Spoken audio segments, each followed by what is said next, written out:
안녕하세요. 수험생 여러분. 파이널 백선과 핵심 정리를 통해서 마무리를 하신다면 분명히 합격의 키를 잡으실 겁니다.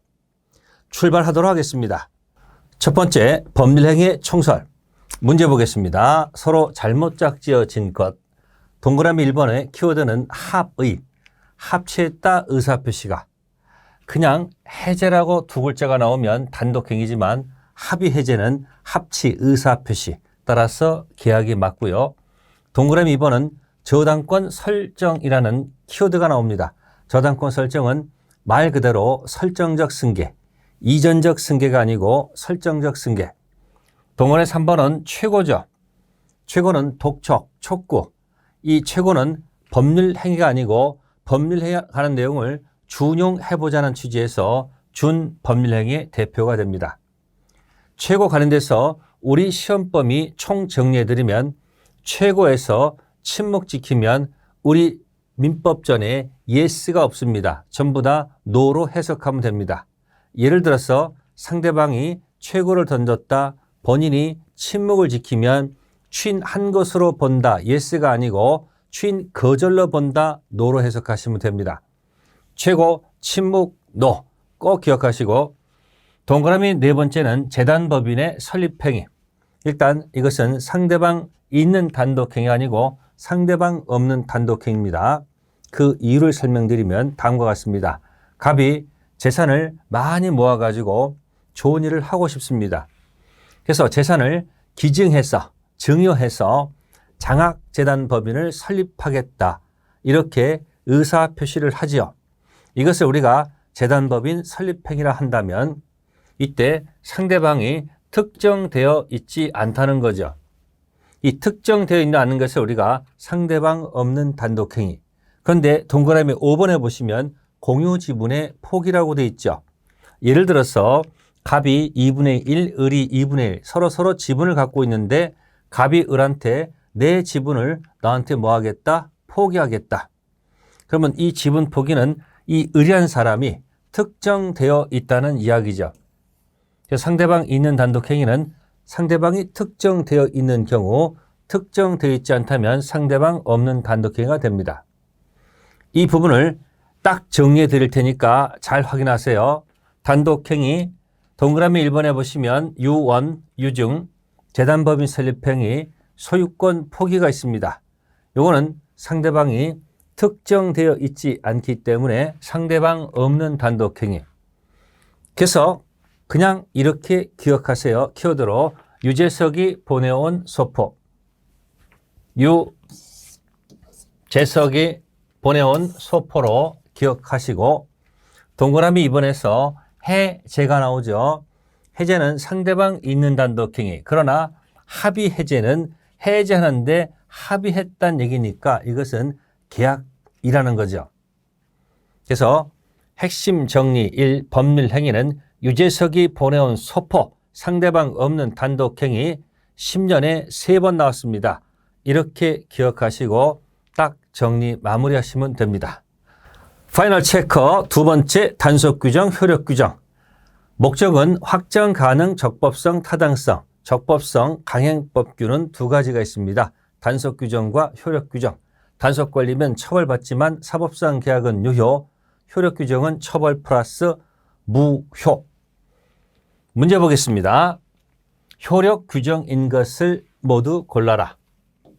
그러면 기억 지문은 중간 생략 등기 금지 규정은 위반했을 때 처벌은 하더라도 사법상 계약은 유효, 단속 규정.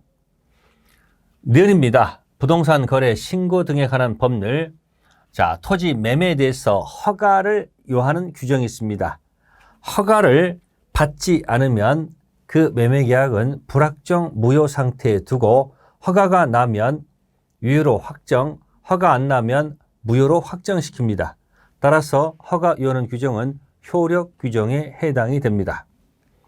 디귿 부동산 실명법 명신탁 약정에 기초한 물권 변동에 관한 규정 역시 명신탁 약정 무효, 물권 변동도 무효로 보기 때문에 이 규정은 효력 규정에 해당이 됩니다. 그래서 정답은 4번.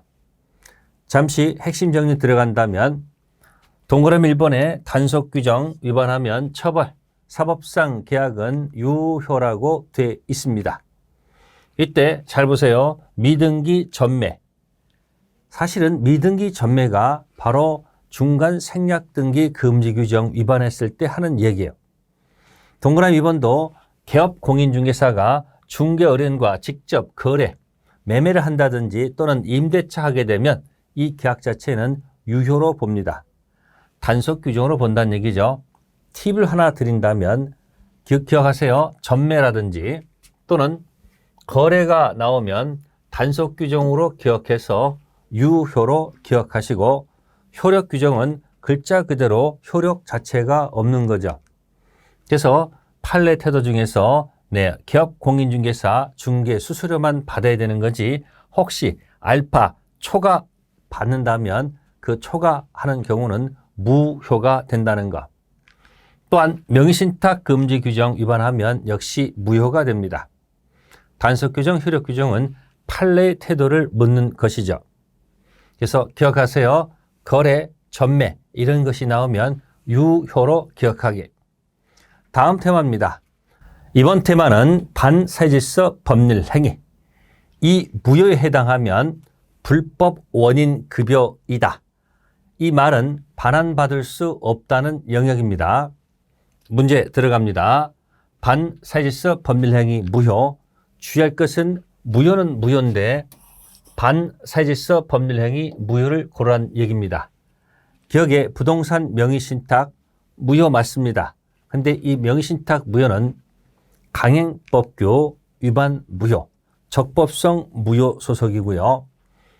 니은 적극 가담한 이중매매는 이거는 반사회질서 법률 행위 무효에 해당이 됩니다. 이것은 주의할 것이 민사소송이 아니고 형사소송이죠. 형사소송 성공보수 약정은 반사회질서 법률 행위 무효로 평가합니다. 민사소송이 아니고 형사소송. 리얼은 국유재산 담당하는 공무원께서 법령 규정에 위반해서 국유재산인 A 토지에 대하여 타인의 명의를 빌려 국가와 체결한 매매 계약. 공무원이 계약을 체결하면 직접 위반. 근데 타인을 통해서 한 경우는 간접 위반. 이런 경우를 판례는 간접 위반한 경우를 탈법 행위로서 무효로 봅니다. 탈법 행위 무효는 요거는 강행법규 위반 무효로 평가합니다. 따라서 정답은 2번 니은 디귿. 이 문제를 통해서 적법성 무효인지 타당성 무효인지를 분명히 구별해 둘 것. 다음 문제. 반사회질서 법률 행위에 해당하는 것. 자, 명의신탁 약정은 반사회질서 법률 행위 무효 아니죠. 두 번째, 강제 집행 면할 목적으로 역시 반사회질서 법률 행위 무효로 평가하지 않습니다. 세 번째, 전통 사찰 주직을 거액금품 대가로 양도 양수한 약정이 있음에도 불구하고 이를 묵인한 상태에 이루어진 종교법인의 양수에 대한 주지 임명행위. 자, 포인트는 양도 양수 약정이 이게 포인트가 아니고, 그러함에도 불구하고 이를 묵인한 상태에서 한 종교법인의 주지 임명행위 자체는 반사회질서 법령으로 보지 않습니다. 아마도 국가는 종교에 관여하지 않겠다는 뜻. 네 번째, 변호사 아닌 자가 승소 조건 대가로 소송 당사자로부터 일부 양도받기로 했다면 이 경우는 반사회질서 법률행위 무효에 해당이 된다는 거죠. 정답. 다음 동그라미 5번입니다. 도박 채무가 나왔습니다. 물론 도박 채권 채무 관계는 반사회질서 법률행위 무효가 맞습니다. 그렇지만 도박 채무자가 도박 채권자에게 대리권을 수여하는 행위 자체는 반사회질서 법률행위 무효로 보지 않습니다. 도박 채권자에게 대리권을 수여해서 대리 행위를 해서 상대방이 권리를 취득하도록 하기 위해서 이 수권행위만큼은 무효로 보지 않는다는 뜻이죠. 그러면 핵심 정리해 드릴게요. 반사실서 법률행위의 효과는 키워드가 다른 것이 아니고 바로 부당이득 반환 청구할 수 없다. 이 말은 같은 말입니다. 불법 원인급여이다. 반환받을 수 없다. 불법 원인급여이다. 그리고 반사실서 법률행위 무효는 선의 제3자에게도 대항할 수 있다. 반사실서 법률행위 무효 연결된 제3자는 선의도 꽝, 악의도 꽝 전부 다 보호를 해주지 않겠다는 거. 성공보수 관련돼서 주의할 것은 민사소송 같은 경우는 성공보수 약정은 유효로 평가하지만 주의할 것은 형사소송 성공보수는 무효, 반사실서 법률행위 무효로 평가한다는 점. 그리고 시험에 가장 많이 나오는 것이 바로 3번입니다. 반사실서 법률행위가 아닌 경우. 이 말은 불법 원인급여가 아닌 경우. 동그라미 1번은 강박이 나오면, 그래서 여기 강박이라는 불법적 방법이 사용됐다. 반사실서 법률행위 무효가 아니고, 다음 강제 집행이 나오는 경우가 있습니다. 강제 집행의 강. 그래서 이런 경우도 아니고, 그다음에 양도소득세 회피 다운계약서 쓰는 경우도 있습니다. 이건 탈세죠. 그 다음에 비자금 은닉, 그리고 명의신탁. 여러분들이 명의신탁, 여러분들 특별법 맨 끝에 있습니다. 명의신탁 가서 꼭 정리해 두셔야 됩니다. 그래서 강박, 강탈, 비명 지르다. 따라하세요. 강박, 강탈, 비명 지르다. 무슨 급여가 아니다? 불법 원인급여 아닌 경우. 이번 테마는 이중매매, 사례 문제에 대비하셔야 되고요. 불공정한 법령에는 딱 한 문제 내기 좋은 테마입니다. 그래서 사례 문제, 이중매매 보도록 합니다. 갑이 있고 을이 있고 계약금, 중도금 지급받았다. 그런데 병이 갑의 배명에 키워드가 적극 가담해서 등기를 넘겨줬다. 그러면 적극 가담하면 무효이죠. 그러면 기억지문 같은 경우 제1매수인 을은 갑을 키워드가 대위하여, 직접 안 됩니다. 대위 말소 청구할 수 있다. 또 니은입니다. 을은 병에 대해서 불법행위 손해배상 청구할 수 있다. 맞는 지문이고, 디귿 병 명의 등기는 갑이 추인하더라도 유효가 될 수가 없다. 맞는 지문입니다. 반사실서 법률행위는 무행의 추인이 허용될 수가 없다. 릴입니다. 만약 선의의 정이 X부동산을 병으로부터 매수해서 등기 받았다면 소유권을 취득한다로 되어 있는데 소유권 취득하지 못합니다. 그래서 옳은 지문은 기억, 니은, 디귿. 이중매매 관련돼서 정이 선이라 나왔을 때는 그 선의 정은 소유권 취득할 수가 없습니다. 이것을 어렵게 표현해서 절대적 무효라고 표현합니다. 불공정한 법률행위 문제 보도록 합니다. 불공정 법률행위 일명 폭리행위. 1번 지문은 키워드가 불공정을 지금 전환. 뭐로 전환할까요? 공정으로 전환 적용될 수 있습니다. 바로 정답. 주의할 것은 무효행위 추인은 안 됩니다. 불공정 그대로 추인해봐야 불공정. 따라서 추인은 허용 안 된다. 불공정 전환합니다. 공정으로 전환. 오케이. 2번은 잘 보시면 대리인을 통해서 혹시 계약을 했을 때 궁박, 경설, 무경험이 있으면 여기서 경설, 궁박이 아니고 무경험은 대리인을 기준으로 판단하고요. 무경험이 아니고 궁박은 본인 기준으로 판단합니다. 그래서 경무대 또는 궁박은 본인.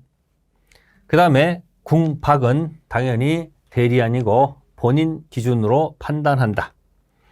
대가적 추리 없는 무상행위, 즉 증여죠.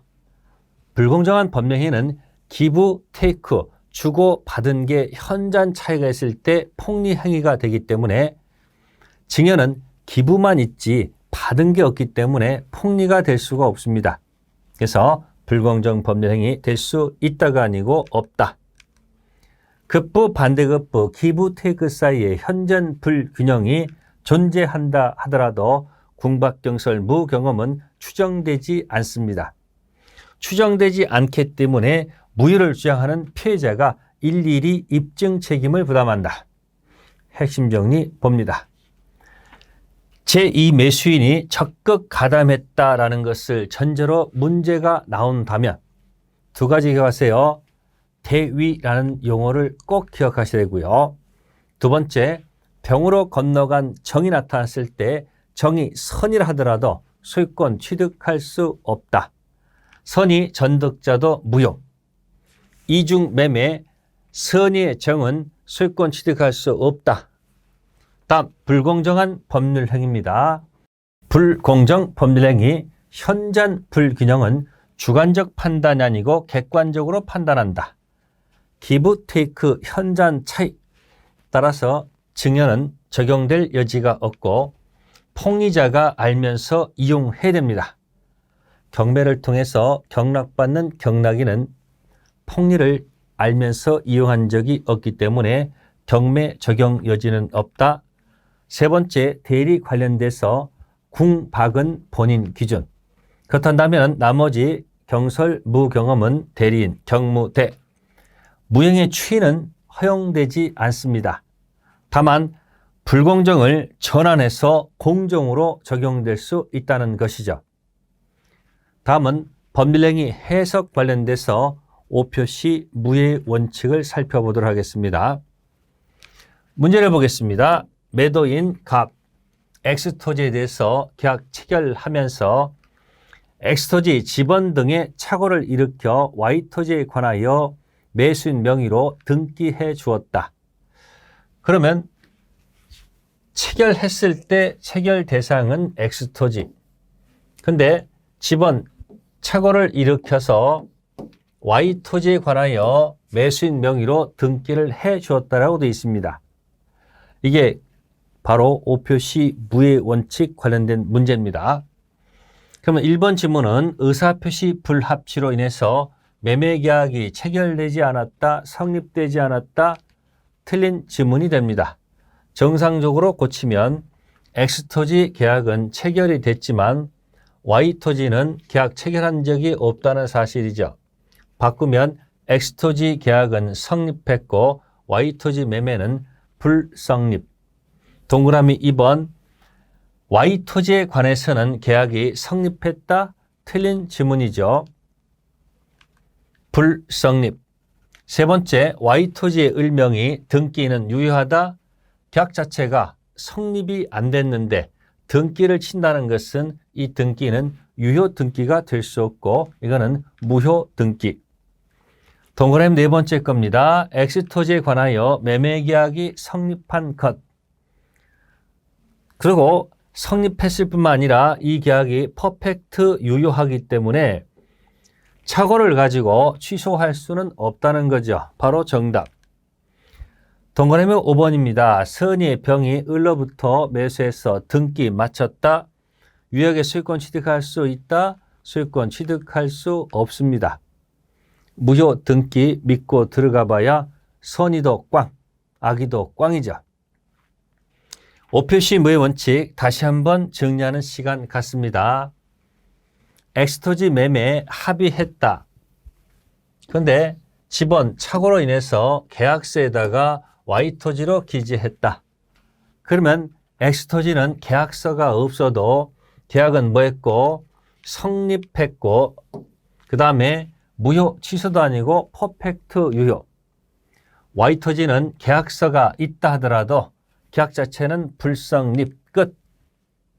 따라서 5표시 무효 원칙에서는 X토지든 Y토지든 착오 취소란 말은 절대 쓸 수가 없다는 사실. 5표시 무효에서는 절대 착오 취소란 말을 쓸 수 없다는 것을 꼭 기억하시면 되겠습니다.